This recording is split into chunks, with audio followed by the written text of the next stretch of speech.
last Wednesday and left off with verse 9, beginning with verse 10 this evening.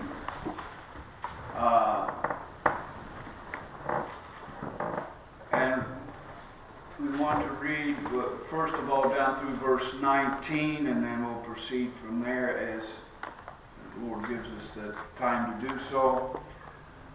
But beginning verse 10, I believe Solomon begins to get to the meat of what the book of Proverbs is about. He says, "My son," and so as a father to his son, he is appealing to him and giving him instruction and wisdom. As we've said before, that Proverbs is a practical wisdom for living. It's practical for our everyday lives. And he is giving this instruction to his son. And we see here too that in that sense it is particularly instructions to young people. At any age we can benefit from the wisdom here, but in particular to young people that are beginning their lives. They've not yet had occasion to run into many of the pitfalls and problems in life yet. And so to prepare them and to help them to avoid those difficulties. "My son, if sinners entice thee, consent thou not. If they say, Come with us, let us lay wait for blood, let us lurk privily for the innocent without cause, let us swallow them up alive as the grave, and whole as those that go down into the pit. We shall find all precious substance, we shall fill our houses with spoil. Cast in thy lot among us, let us all have one purse. My son, walk not thou in the way with them, refrain thy foot from their path. For their feet run to evil, and make haste to shed blood. Surely in vain the net is spread in the sight of any bird, and they lay wait for their own blood, they lurk privily for their own lives. So are the ways of everyone that is greedy of gain, which taketh away the life of the owners thereof." Now, in these verses, he's laying out some things here, and though he goes into detail, but the gist of it we see here, he said, "My son, if sinners entice thee." We read in James, where he says that when a man is tempted, he is drawn away of his own lusts and enticed. And we've talked before how that there's the two elements there. That which is within us, our own natures. And then the outward influence, the enticement. Our own lust, which is from within, and the enticement, which is from without. And so he's warning here, and there's a warning to young people. Don't fall into the wrong crowd. Don't be drawn in by their words and their promises. That is the very nature of sin, that it promises reward, but it doesn't produce it. Any reward is only a short term, and then come the consequences.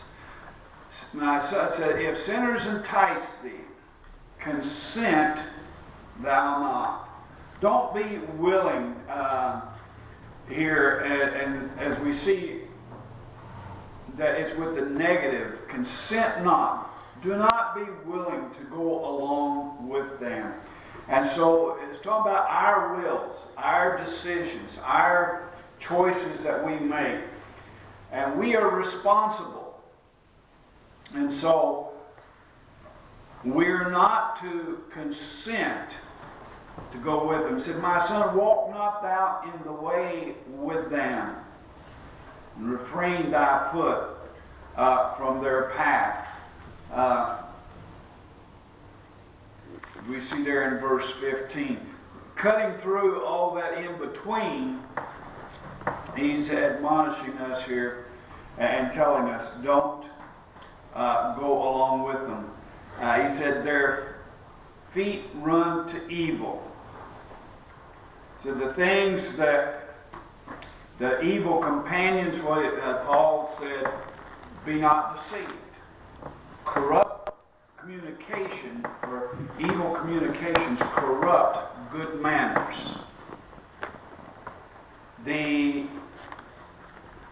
lifestyle, the manner of life, which the word here, way, refers to, when we fall into bad company, and it may start out simple. It may be telling off-color jokes. It may be stealing a candy bar from the grocery store. But sin has a way of escalating and drawing us deeper and deeper into it. And this is, some examples from our current time, but one of the things that we notice here, and have noticed over and over again, human nature does not change. The issues, the peer pressure, the enticements, and why we are enticed, why we're drawn into certain things, remains the same. The human nature hasn't changed from the time Adam fell in the Garden of Eden to this present time. The issues that Solomon was dealing with and was trying to prepare his son for, and through this also preparing other young people for, is the same issues that we face and young people face today. And so these things are very important. And it is easy for us to look around and see that very thing, that element, the peer pressure, the group, and being drawn into a group and then influenced, as the Apostle Paul said, it corrupts good manners. And so he points out that their feet run to evil. And ultimately, he said their own blood and their own lives, verse 18. They intend to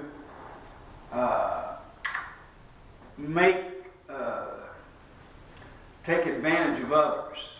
They intend to, it describes here stealing that which, take away that which belongs to others. But he says ultimately, verse 18, they lay in wait for their own blood. They lurk privily for their own lives. The Lord pointed out those who live by the sword will die by the sword.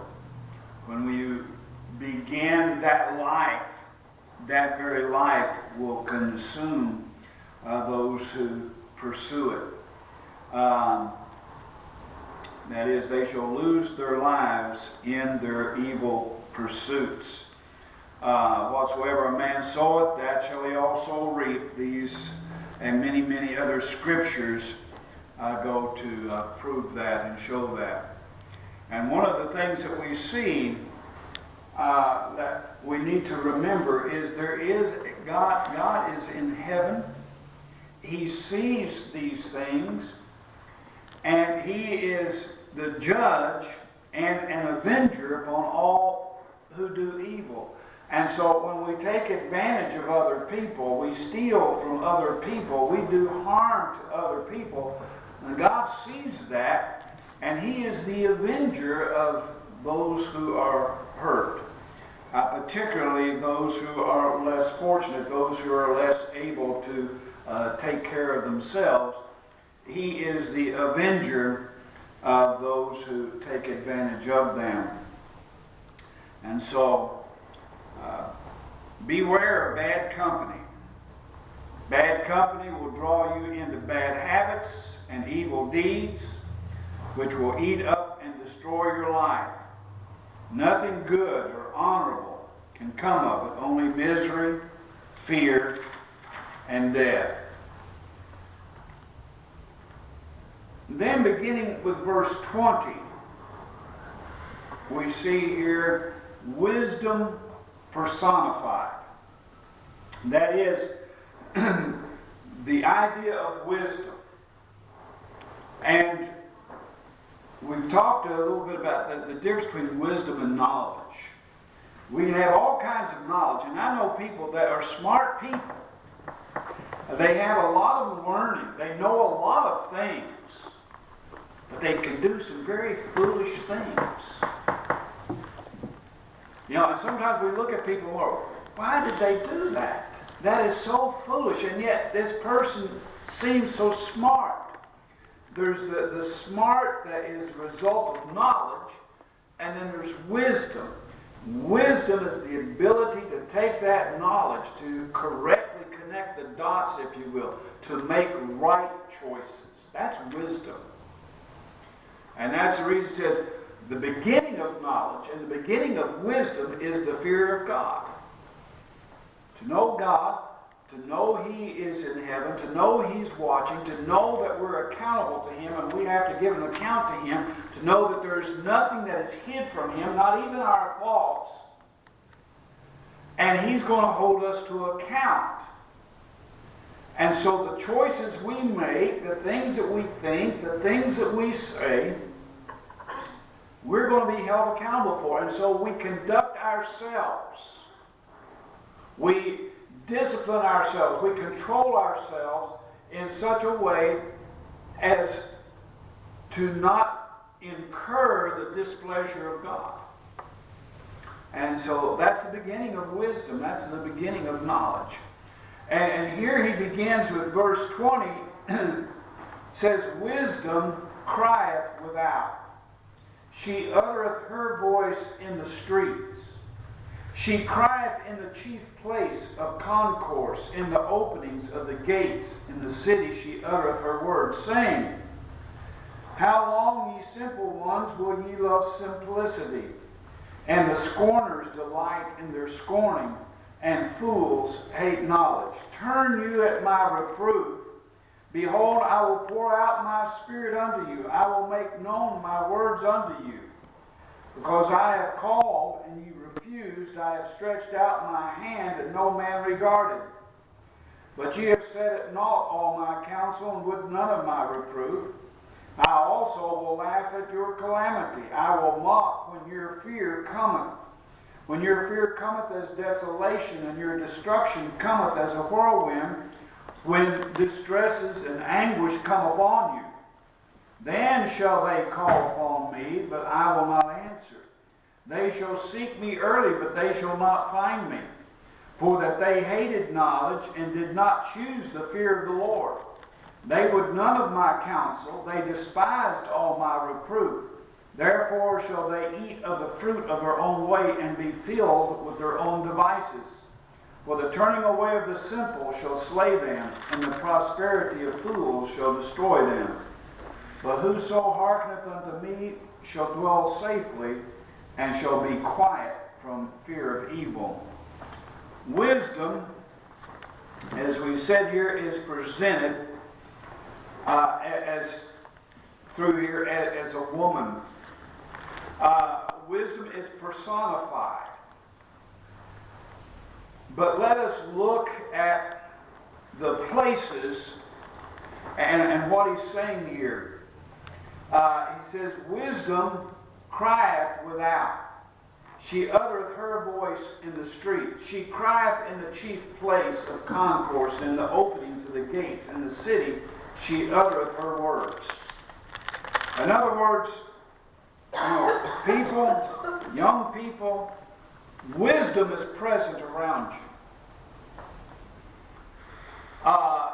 When he's talking about voices uttered in the streets, especially in the concourse, in the ways where the people are traveling, in the gates of the city. What was significant about the gates of the city? This is where the elders would sit. This is where the people would come with questions. This is where people would come for judgment. the elders were believed to be endowed by their long life and experience with wisdom. In other words, God has placed people in your life in positions of authority and in positions to teach. And that's where wisdom is heard. From parents, from teachers, from elders, grandparents, people who have lived a long life. They have observed people. They have seen people. They have seen their friends do foolish things and perish. They have seen their friends and acquaintances and their peers make those same mistakes, go down that wrong road, and have seen the consequences in their lives. It may not come all at once.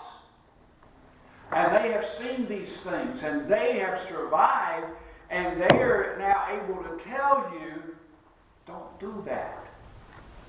But see, young people have a tendency to discount wisdom. And that's the whole point that he's saying here. Wisdom is all around you. Wisdom can be heard. Wisdom is uttering her voice through people, through those that God has placed in your life, through parents, grandparents, teachers, elders, people in the church, different things. Wisdom's voice is all around us if we would pay attention to it. And that's what Solomon is saying here. Pay attention. Listen. Learn. And contrasting that, because wisdom said, how long, ye simple ones, will you love simplicity? And the idea that the simple ones here is those who are easily persuaded, easily deceived, those who are gullible, those who will fall for Satan's lies through the voice of their peers, the bad crowd and the bad company that promises this prosperity, if you will, if you fall in with them. Cast in thy lot among us, let us all have one purse. Now, we don't have time to get into all of that, but now cast in your lot with us. We'll all share and share alike. Yeah, but it's a promise that is not always fulfilled, and the sharing will include the misery and the destruction that comes with the bad behavior. How long, ye simple ones, will you love simplicity? And the scorners delight in their scorning. The idea here of the scorner, those who mock, deride, make fun of.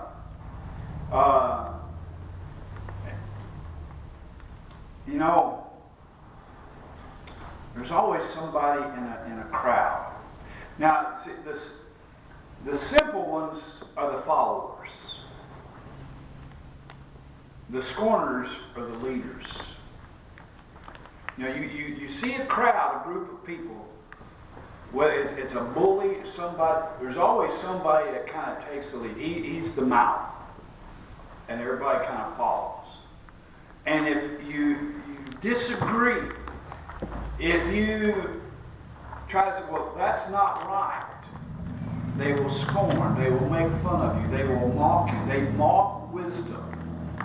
They will mock those who are in authority. They will mock and scorn wisdom. And then the fools hate knowledge. And so, men refuse knowledge, which he says is the fear of the Lord. For they hated knowledge and did not choose the fear of the Lord. As we said, the fear of God is the beginning of knowledge and wisdom. But they hated knowledge and would not choose to follow in the fear of the Lord. He said, they would none of my counsel. And the thing is, God is the source of wisdom. Men that have wisdom, it is a wisdom God has given to them through life and experience. Many of them have lived because they began to listen to what God says. They've learned some lessons, sometimes the hard way. And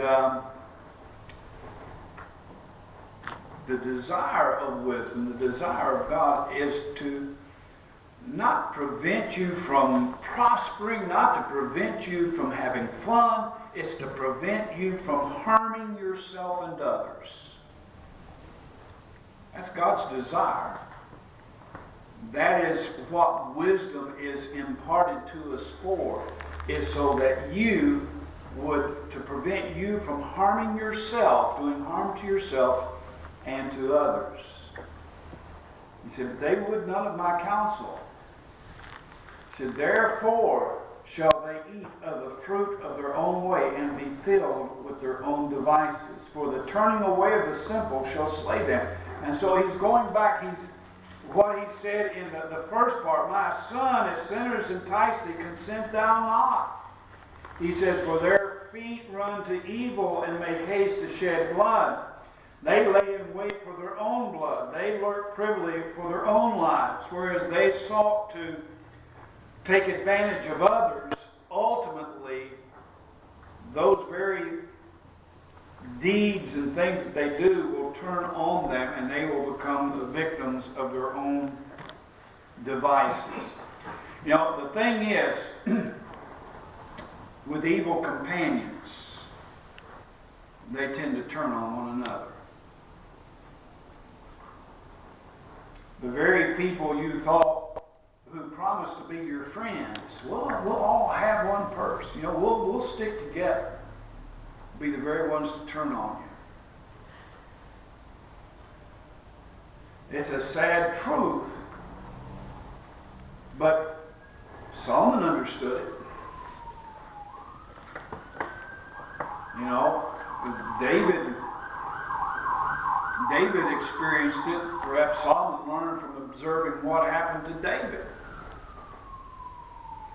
You know, there were those who were his counselors, there was different ones who pretended to be your friend, who pretended to give you good counsel, but they plotted against you behind your back and sought to bring David down.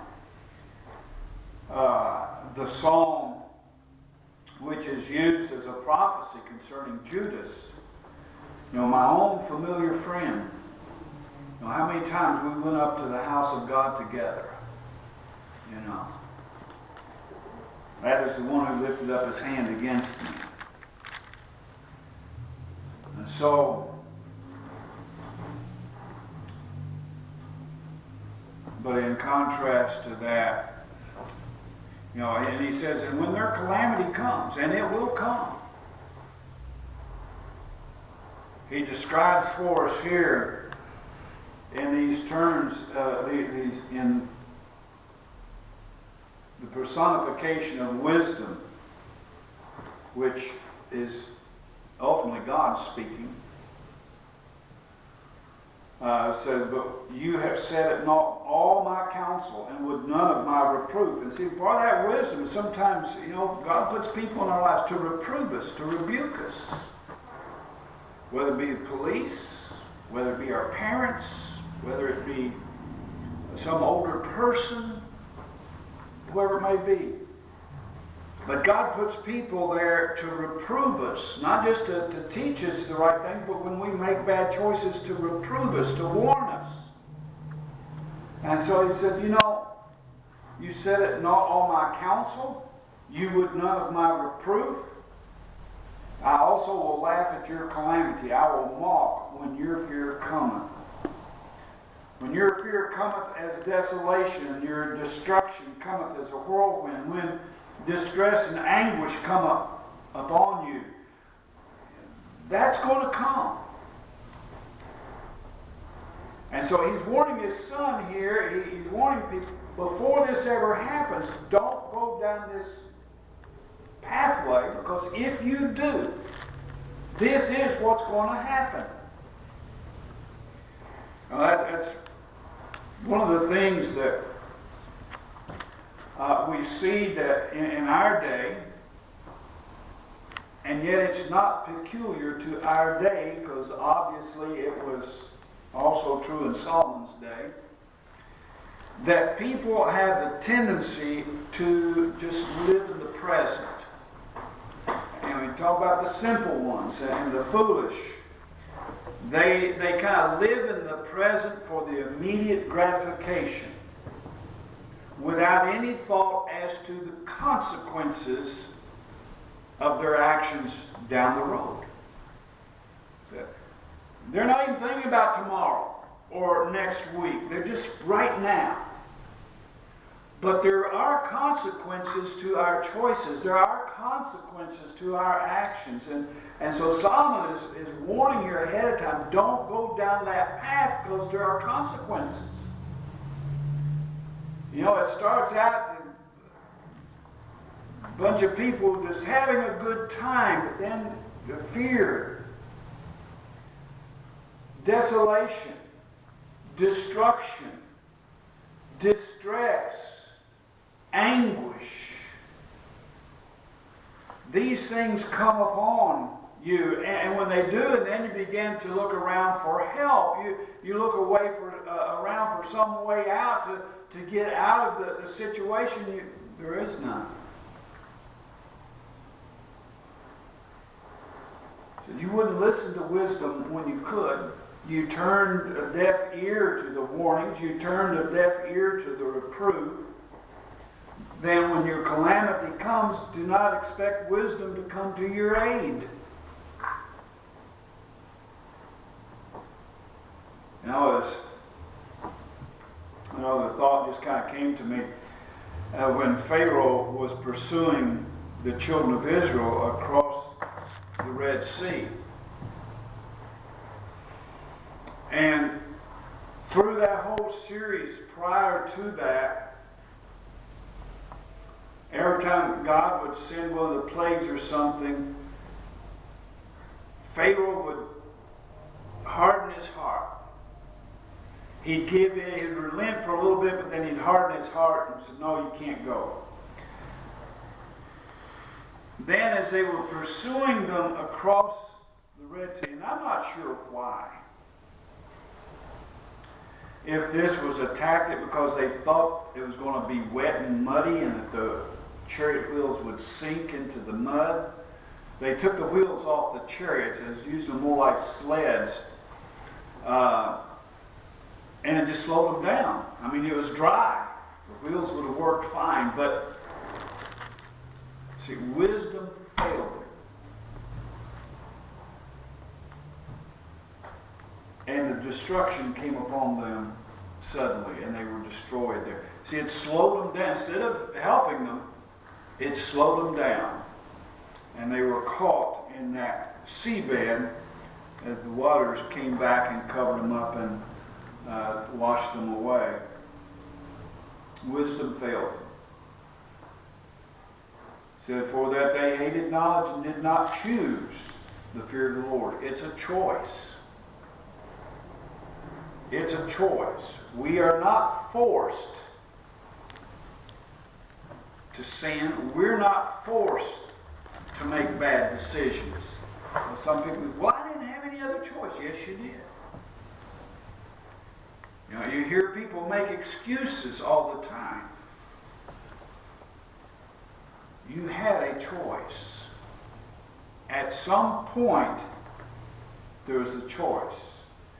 A person who was drunk said, well, I was drunk. I didn't know what I was doing. Yes, but before you got drunk, you knew what you were doing.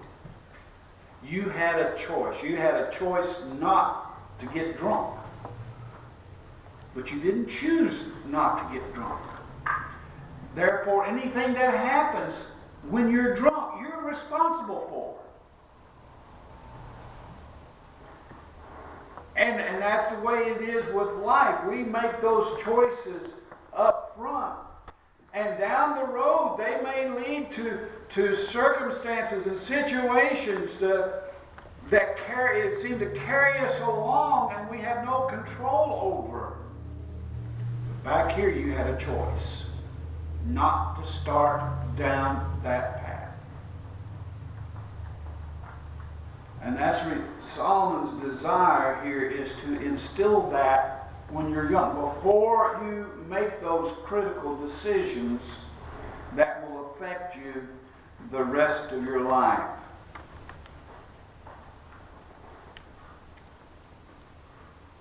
And then he closes this part with one last appeal to those who will listen, hear, and hearken.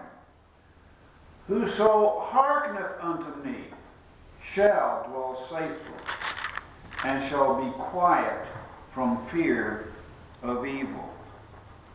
Whoso hearkeneth unto me, that is, unto wisdom, and ultimately unto God.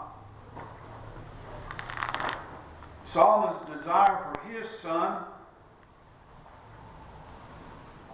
our desire for our children, and God's desire for his people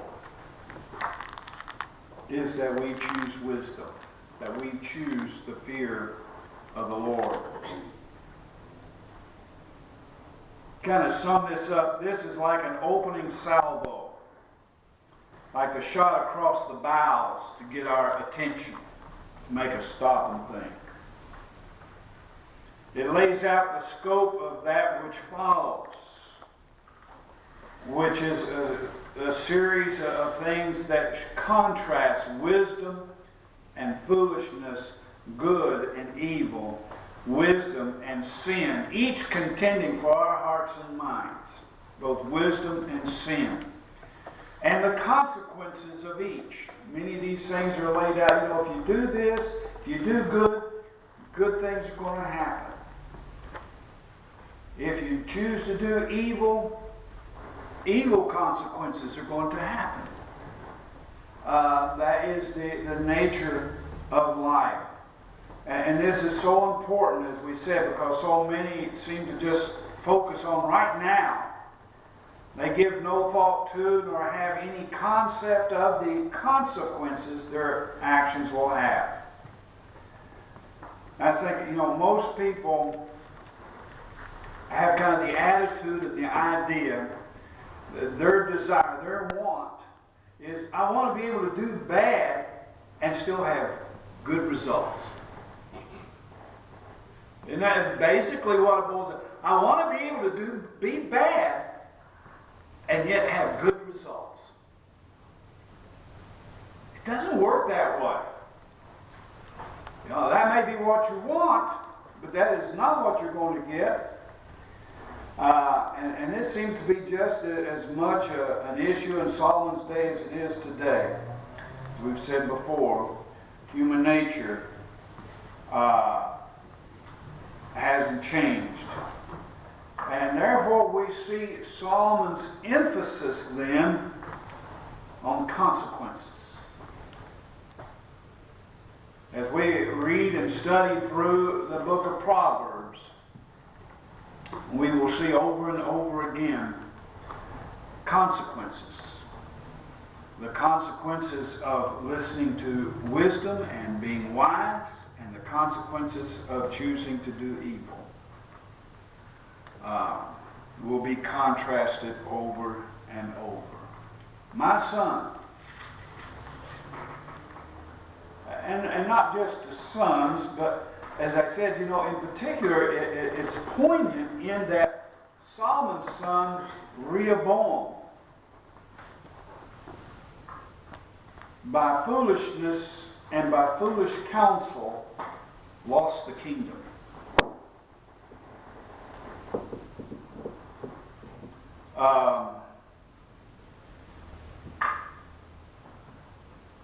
And so we see he had a son, and I'm sure he was concerned about his son. He possibly saw some things there that troubled him, and it's why he composed so much of this wisdom pass on to his son. My son. But not just to boys, but boys, girls, young people, and those of us that are older. You know, when you're saved, when you're first saved, you're considered a babe in Christ. You're starting life all over again as a babe. And so these things apply. Whatever age that we may be, there is still room to mature and to get wisdom and to get understanding. And it says, my son, if sinners entice thee, consent thou not. Psalms begins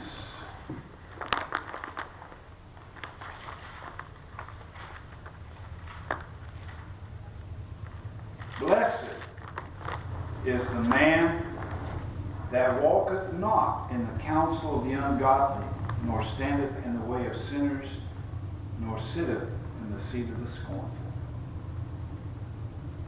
But his delight is in the law of the Lord, and in his law doth he meditate day and night. He shall be like a tree planted by the rivers of waters, that bringeth forth his fruit in his season. His leaf also shall not wither, and whatsoever he doeth shall prosper. Consequences. The ungodly are not so, but are like the chaff which the wind driveth away. Therefore the ungodly shall not stand in the judgment, nor sinners in the congregation of the righteous. For the Lord knoweth the way of the righteous, but the way of the ungodly shall perish. Consequences.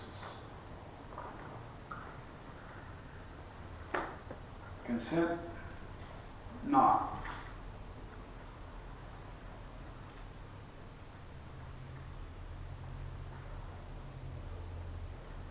So are the ways of everyone that is greedy of gain. You know, Paul said, the love of money is the root of all evil. At the root of most sin, most lawlessness, is the desire to get gain in some form or another.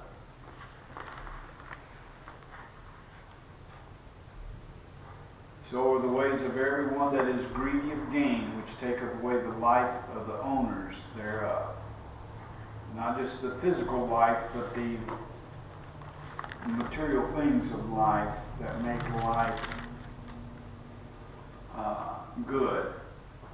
Take those things away from the owners thereof. All right, we will stop here. And this evening